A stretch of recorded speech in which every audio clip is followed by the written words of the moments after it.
Morning, everybody. So as Steve mentioned, a lot going on at the Royal John Cave and Mine.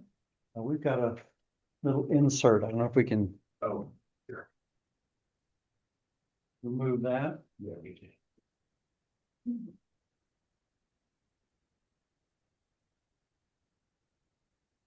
that better?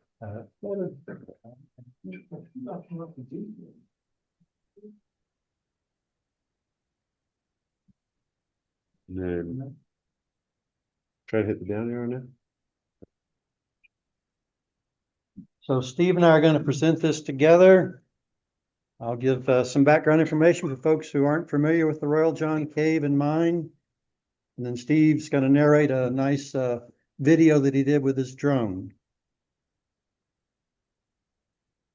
And in looking this over last night, I realized I've left out something critical.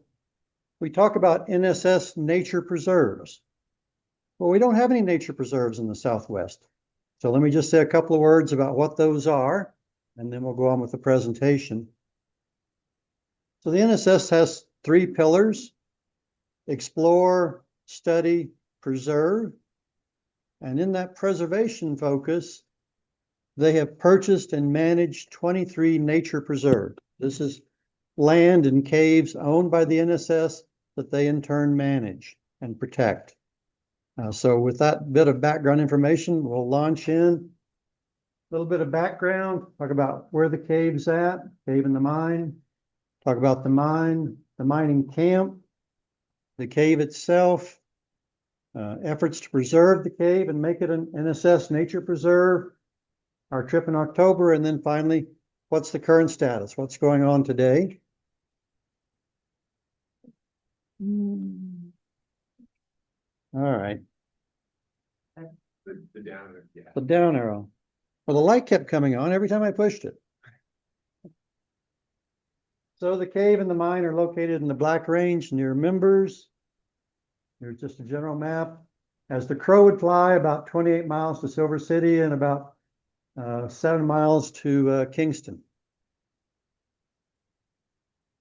The mine itself was, the claim was first filed in 1891. There was a lot of mining activity in the Black Range starting in the 1880s. The mine operated sporadically up through about 1979. It's principally a zinc and lead mine, not a gold mine as some were. And in the 30s, a mine tunnel deliberately intersected the top of the lake room, and you'll see that in a minute. Today, the mine and a portion of the cave, the lake room portion, are on Forest Service land. And in turn, there's an active mineral claim on the land where the cave and the mine are. In addition to the mine, a mining camp was established just south of the mine. Both the mining camp and the entrance to the cave on 20 acres of private land. So this is all Forest Service land except for these 20 acres. To get to these active mineral claims, you've got to go through the private land, and you'll see that in a second. A history buff, a fellow who liked old mines and old caves, James Scartassini, rebuilt the mining camp, and he made a route into the lake room. And these are my words. He wanted to create a living museum dedicated to mining in the Old West. So he had a real mine in the Black Range and an old mining camp, and he was recreating what it might have looked like in the 1800s. He envisioned that people would want to come there, sort of a mining Disneyland, if you will. He worked quite hard at this, both rebuilding the mining camp, bringing old mining machines there, making a route into the lake room. Unfortunately, he never saw it to fruition. He was killed in a car accident. The current owners have owned the land since 2010. They're interested in selling their 20 acres, and they would also like to see the cave protected. So this is a figure that Todd had put together. Push the right button here. So here's the parallelogram, the 20 acres of private land. It's Forest Service all around. And you can see the various active mining claims. And we'll talk a little bit more about the private property in a second. Steve's got a nice figure he put together. So this is a photo of some of the mine camp buildings. Really, it was quite nice. When James was still alive, there's been a lot of decay, a lot of theft.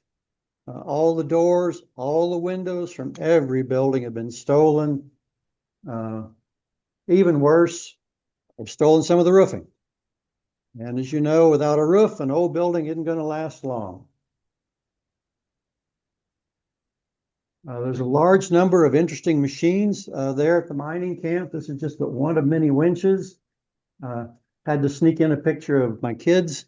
Got them out there in August to see some of this. And we had a nice trip. So this is a figure that Steve put together. You can see the 20-acre parallelogram. And let me just zoom in. So here's the north end of the private property. Here, the natural entrance to the Royal John Cave is here. The lake room, and as you'll see in a minute, the lake room really is the crown jewel of this cave. I think without it, the cave probably wouldn't be worthy of a protection in a national program.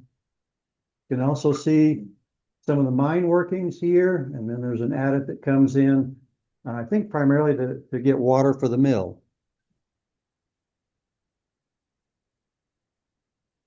We're cavers. Talk a little bit about the cave for a second. It's a very unique cave. The entrance is almost at 8,000 feet in elevation.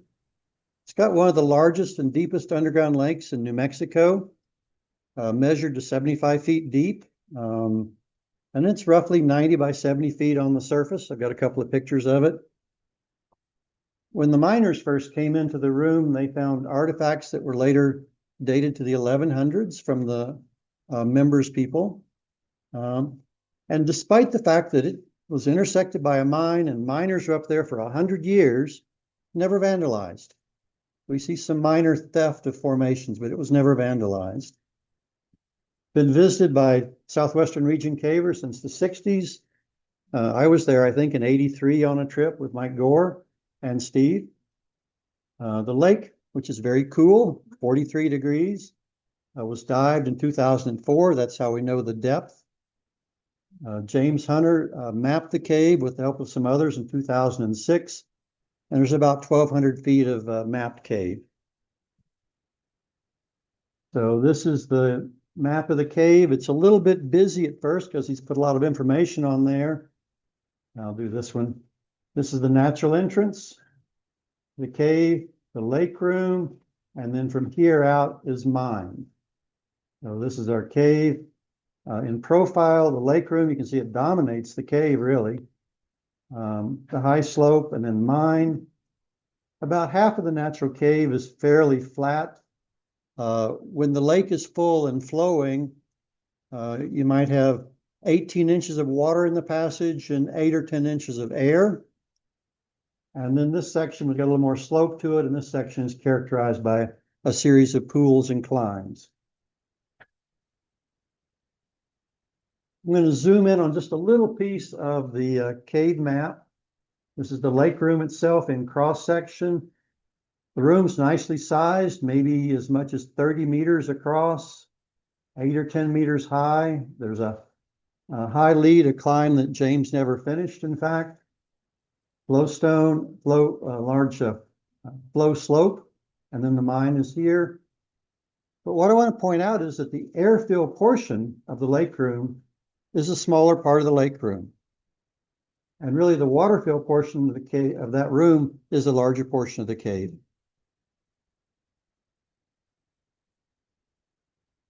A few pictures of the cave. Here's the natural entrance looking out. There's Janine and the miners, before they put the adit in to collect water, had dammed up the cave. They've got a door there to use the cave as a water resource. This is our January trip. At 43 degrees, the cave was much warmer than the outside air. Sorry. So Janice and Sonia and I all had wetsuits. Jason across the way did not have a wetsuit, and he's trying really hard to stay dry. It only lasted a little while, because pretty soon you got no choice but to get wet in the cave. Kind of unique looking, right, for a New Mexico cave. As I said, a part of the cave is very flat. Now, there is one really tight crawl, you know. You're like this, pushing yourself forward with your toes. But then you're rewarded. This is what the lake room looks like. For scale, that's a 12-foot John boat. In fact, there are 3 boats in the lake room. Here's the natural entrance. The cave is at low water right now. You can see the high water mark. And when it hits the high water, then it drains out the natural entrance. You can see there's some nice formations on the north wall, but we can't really see the full north wall. The water is very pretty. And here's the high lead climb that goes on up that James started but never finished 20 years ago. Traded emails with him this week, and he said, yeah, it's worth finishing. There might be something up there.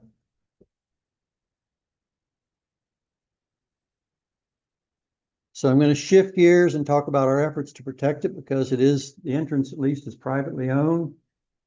And Steve's led a lot of these efforts.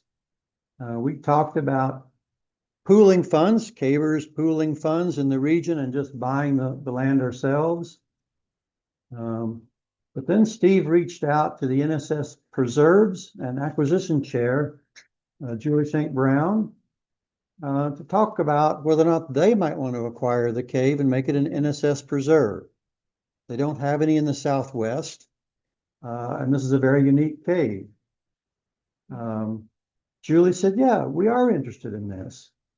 And Steve continued discussions with Julie, and then Nikki was there at the International Congress of Speleology in Brazil in July.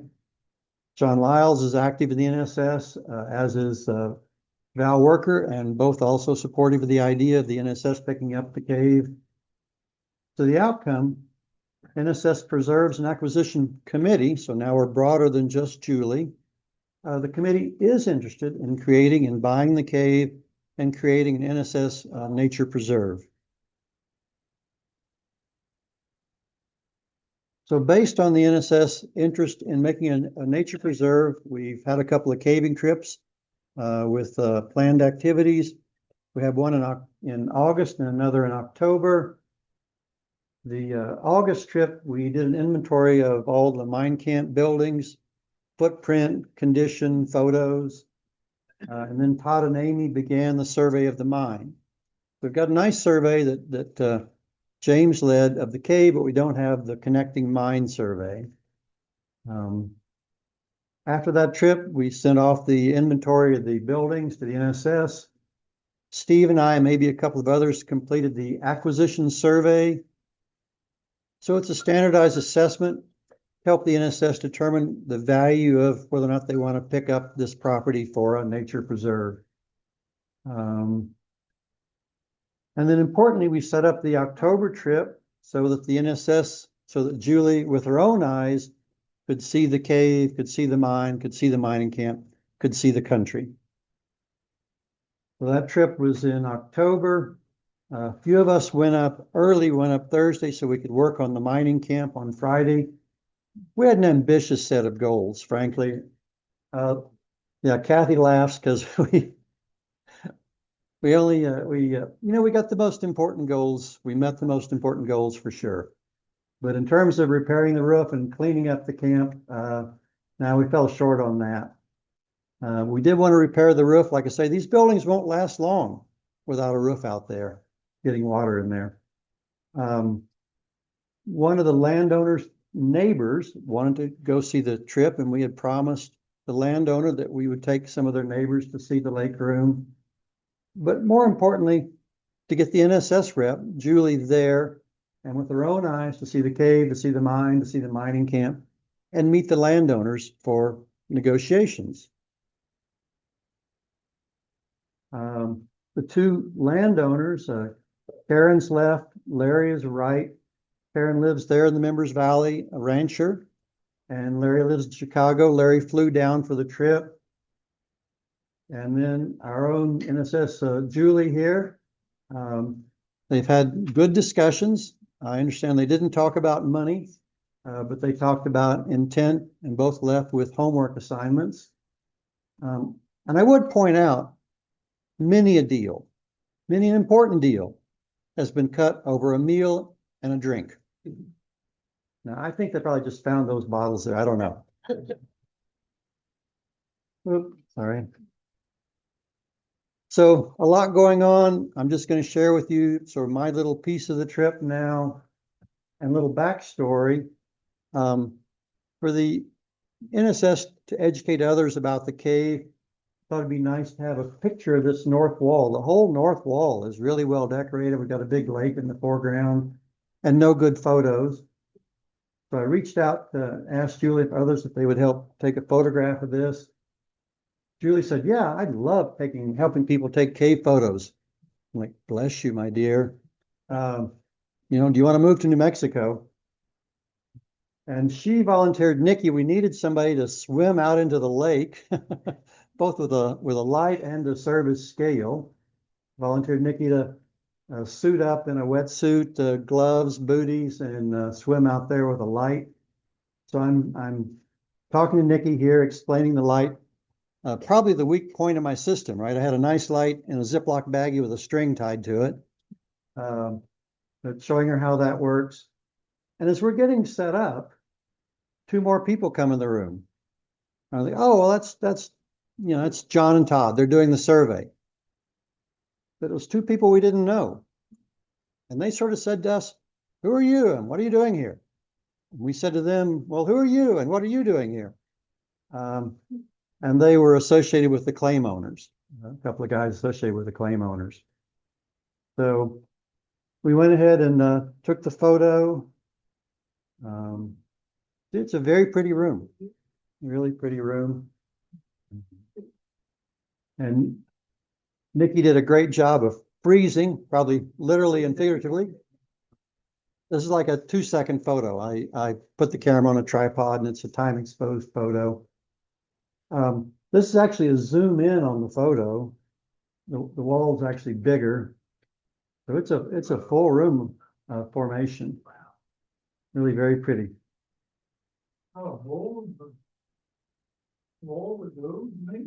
We don't think so. You looking here, Lee? Yeah. Yeah, we don't think so. You can see better with different lighting, and we don't think that goes anywhere. And the high lead is off behind me where I'm set up with the camera.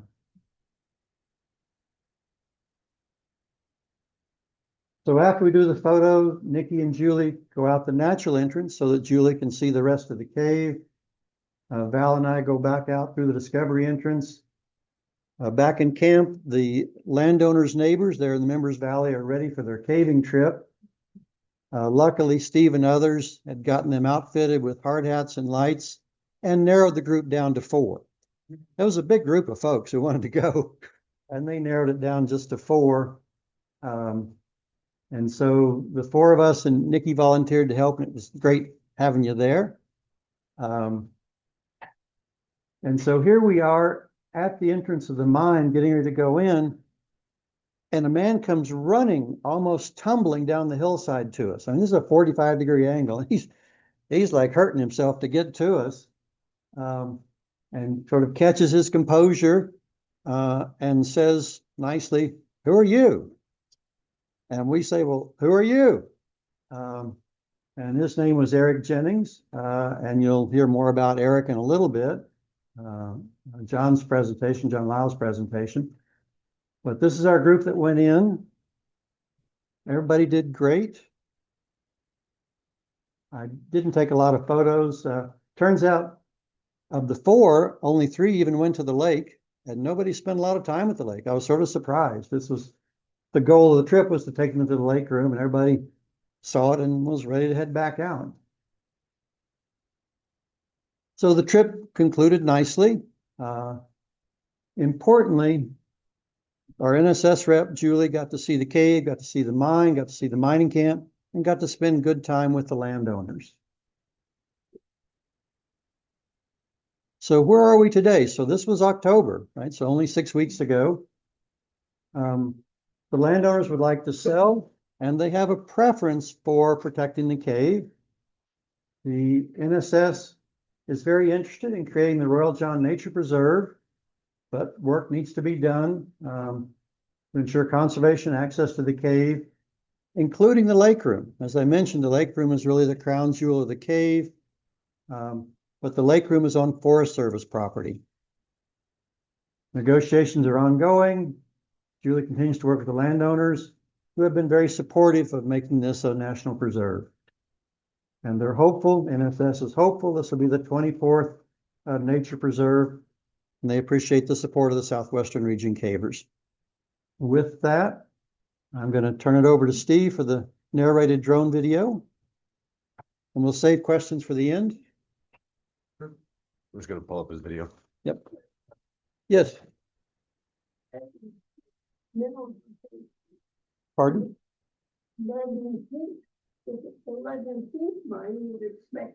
Camp Monarch. Not a lot that I saw. I didn't go looking for the mineralization. There's some, but not a lot. There was some blue-green formations in the outer portion of the cave, not next to the lake. And we saw them several years ago, but recent trips in there haven't spotted them. But I think there is some small, like, yeah, there should be, correct.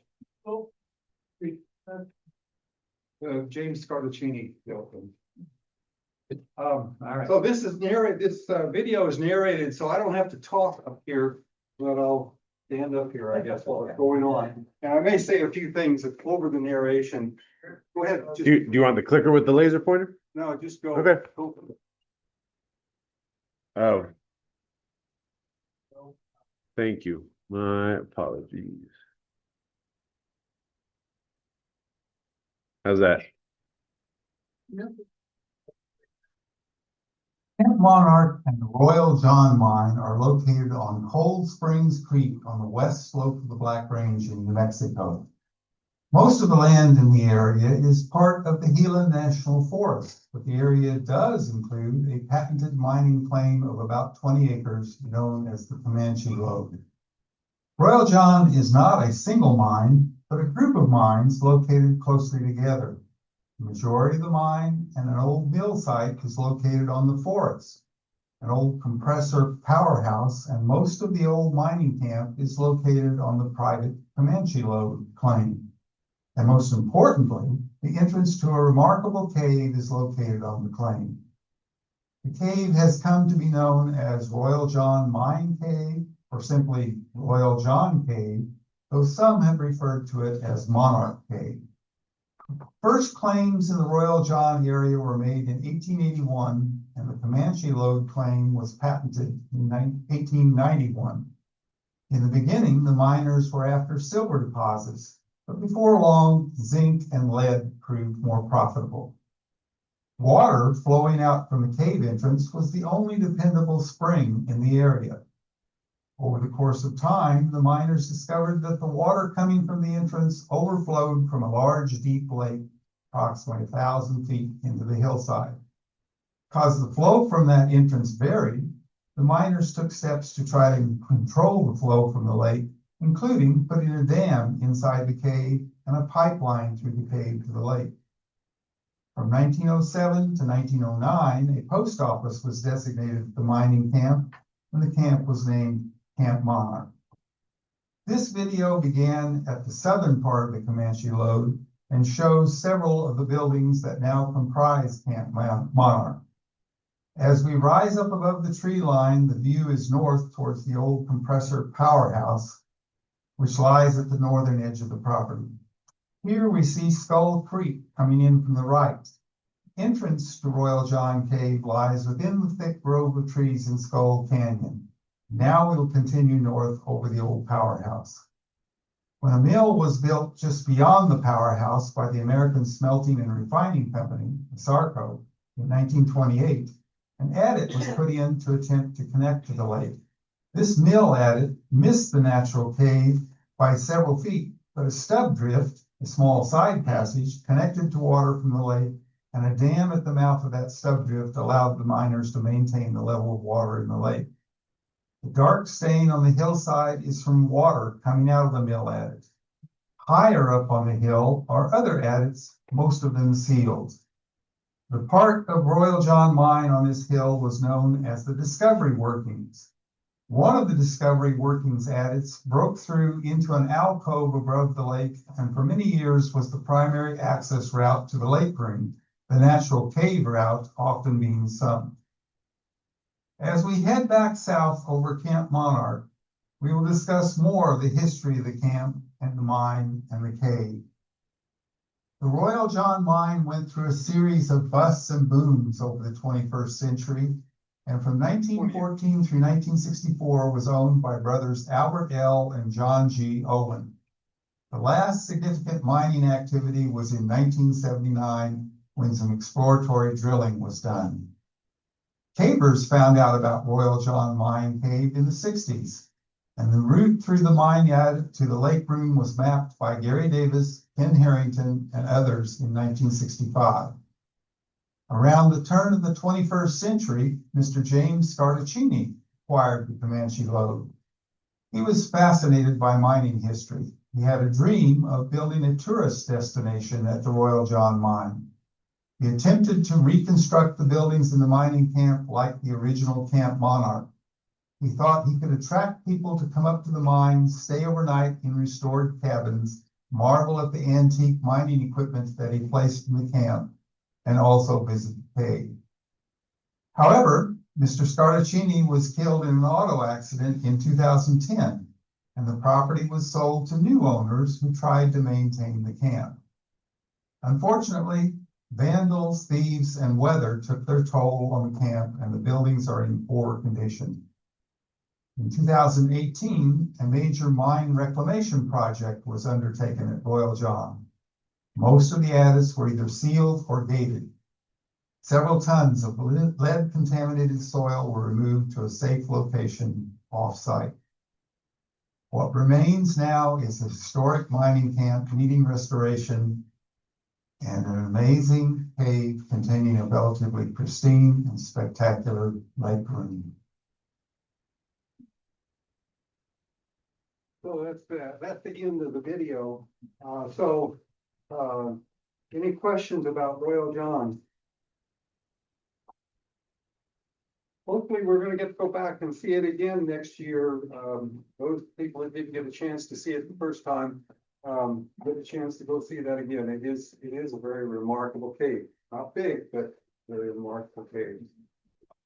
Steve? Yes. For the biologist there, could you mention something about the bottled water elixir or whatever it is? I'll bring it up in my phone. John's got another talk later We're on. gonna do the whole thing on that, okay. Yeah. Never mind. Okay. Right, okay. I got it.